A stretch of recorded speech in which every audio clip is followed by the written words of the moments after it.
नमस्कार दोस्तों, मैं जयंत कुमार पांडे एक बार फिर से हाजिर हूं झारखंड जीएस की इस क्लास में। और हमारा आज का टॉपिक आपके बोर्ड पर फ्लैश हो रहा है। देखिए, झारखंड की मिट्टी। निर्माण की दृष्टि से अगर बात करें तो झारखंड की मिट्टी जो है वह अवशिष्ट प्रकार की मिट्टी है, लेकिन फिर भी हम इसे 6 प्रकार में बांट सकते हैं। जरा देखिए वह 6 प्रकार कौन कौन है। ये 6 प्रकार की मिट्टियां हैं। लाल मिट्टी, काली या रेगूर मिट्टी इसे कहा जाता है, लेटेराइट मिट्टी, रेतीली मिट्टी, अभ्रक मूलक मिट्टी और जलोढ़ मिट्टी। जलोढ़ मिट्टी को हम 2 भागों में बांट सकते हैं। एक पुरानी जलोढ़ मिट्टी जिसे हम बांगर कहते हैं, और नई जलोढ़ मिट्टी जिसे हम खादर कहते हैं। तो चलिए एक एक करके हम देखते हैं इन मिट्टियों की खासियत, विशेषता और विस्तार।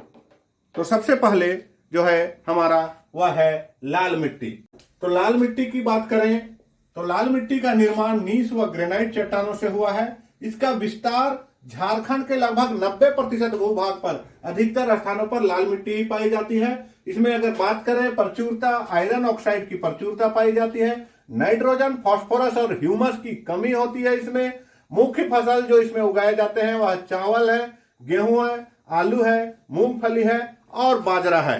चलिए आगे बात करते हैं हम लोग काली मिट्टी की। तो काली मिट्टी को मैंने पहले ही बताया, इसका उपनाम रेगूर मिट्टी भी है, इसे रेगूर मिट्टी भी कहा जाता है। निर्माण ज्वालामुखी से हुआ है।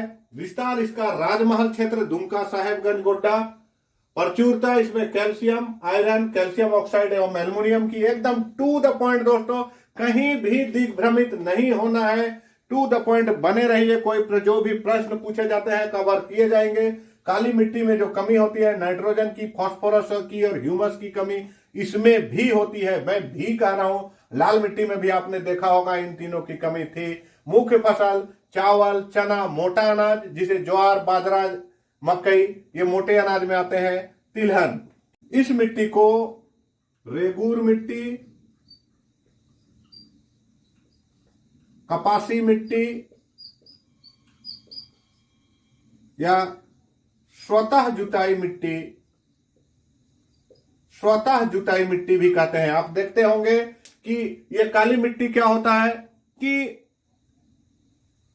जैसे ही नमी सूखती है या धीरे धीरे फटने लगता है, और फटने जब लगता है तो ऐसा लगता है कि जैसे अभी खेत की जुताई हुई हो, इसलिए इसको स्वतः जुताई भी कहा जाता है। यह मिट्टी बहुत धीरे धीरे नमी को अवशोषित करती है और बहुत दिनों तक इसमें जो है नमी बनी रहती है। तो धीरे धीरे नमी सोखती भी है और धीरे धीरे नमी यह छोड़ती भी है।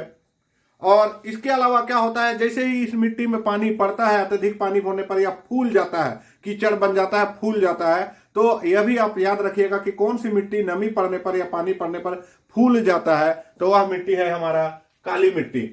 अगला है हमारा लेटेराइट मिट्टी।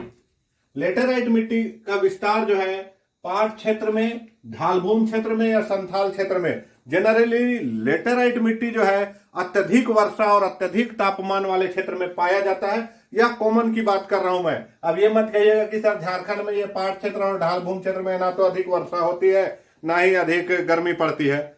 लेकिन ये मैं परिभाषा के आधार पर, भारत के भूगोल के आधार पर बतला रहा हूं। अत्यधिक वर्षा एवं अत्यधिक गर्मी वाले क्षेत्रों में लेटेराइट मिट्टी पाई जाती है। झारखंड की बात करें तो पहाड़ क्षेत्र आपको कौन सा है, लोहरदगा, गुमला, सिमडेगा क्षेत्र, ढालभूमि या सिंहभूम क्षेत्र और संथाल क्षेत्र में यह मिट्टी पाई जाती है। लौह ऑक्साइड और एल्युमिनियम ऑक्साइड की प्रचुरता होती है इस मिट्टी में। कमी की बात करें, नाइट्रोजन, फास्फोरस, ह्यूमस की कमी यहाँ भी होती है, साथ ही कैल्शियम की भी कमी होती है। इस मिट्टी में मुख्यतः चावल और मोटे अनाज उगाए जा सकते हैं। अगला है हमारा रेतीली मिट्टी, जिसे बलुआ या फुसफुस कहते हैं। इसके कण सबसे बड़े होते हैं। किस मिट्टी के कण सबसे बड़े होते हैं? रेतीली मिट्टी के कण सबसे बड़े होते हैं। हजारीबाग व धनबाद क्षेत्र में पाया जाता है। मोटे अनाज यहाँ पर उगाए जाते हैं दोस्तों। अगली है मिट्टी अभ्रक मूलक मिट्टी, या जिसे अभ्रक पट्टी भी कहते हैं। इसका विस्तार दोस्तों का है कोडरमा के झुमरी तलैया इलाके में खासकर यह मिट्टी पाई जाती है। हजारीबाग के मांडू व बड़का गांव, कोडरमा, देखिए अभ्रक मूलक मिट्टी कोडरमा में पाई जाती है, इसीलिए कोडरमा को अभ्रक की राजधानी, अभ्रक, भारत की अभ्रक राजधानी किसे कहा जाता है? भारत की नहीं, झारखंड की नहीं, भारत में अभ्रक पाया जाने वाला क्षेत्र है कोडरमा। अभ्रक, कौन सा अभ्रक पाया जाता है? रूबी अभ्रक पाया जाता है दोस्तों, रूबी अभ्रक पाया जाता है।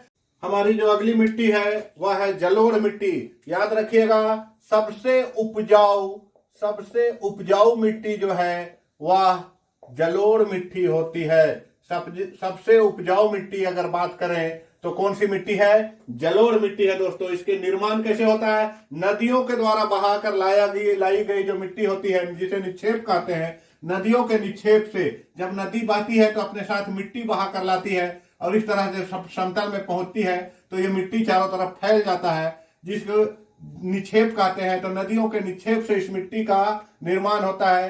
तो जब नदियों के निक्षेप से होता है तो निश्चित रूप से इसका विस्तार कहाँ होगा? गंगा नदी क्षेत्र, सोन नदी क्षेत्र में, स्वर्णरेखा नदी क्षेत्र में। इस मिट्टी में पोटास की प्रचुरता पाई जाती है, फास्फोरस, चूना, कार्बन या कार्बनिक तत्व, हाँ, नाइट्रोजन और ह्यूमस जो है की कमी होती है। चावल और गेहूं के लिए सबसे उपयुक्त होता है। दो तरह की मिट्टी होती है। जलोढ़ मिट्टी को हम दो भागों में बांट सकते हैं, मैंने तभी भी बतलाया था। जलोढ़ मिट्टी को दो भागों में बांट सकते हैं। अगर जलोढ़ मिट्टी की बात करें, इस जलोढ़ मिट्टी को हम दो भागों में बांट सकते हैं। पुरानी जलोढ़ जिसे हम लोग बांगर कहते हैं, और नई जलोढ़ जिसे खादर कहते हैं। याद रखिएगा, याद रखने के लिए मैं बता देता हूं, जब हम खाना बनाते हैं दोस्तों, तो जो पुराना खाना हो जाता है, तो जैसे नया जो खाना बनता है उसे हम खाते हैं, इसलिए उसे खादर कहते हैं। और पुरानी जो खाना बच जाता है उसे हम बासी कहते हैं, तो बासी से बांगर, तो पुरानी जलोढ़ जो हो गया वह बांगर हो गया। पाकुड़ के पूर्ववर्ती क्षेत्र में, पूर्वी क्षेत्र में पुरानी जलोढ़ जो है या बांगर है या इसका विस्तार है।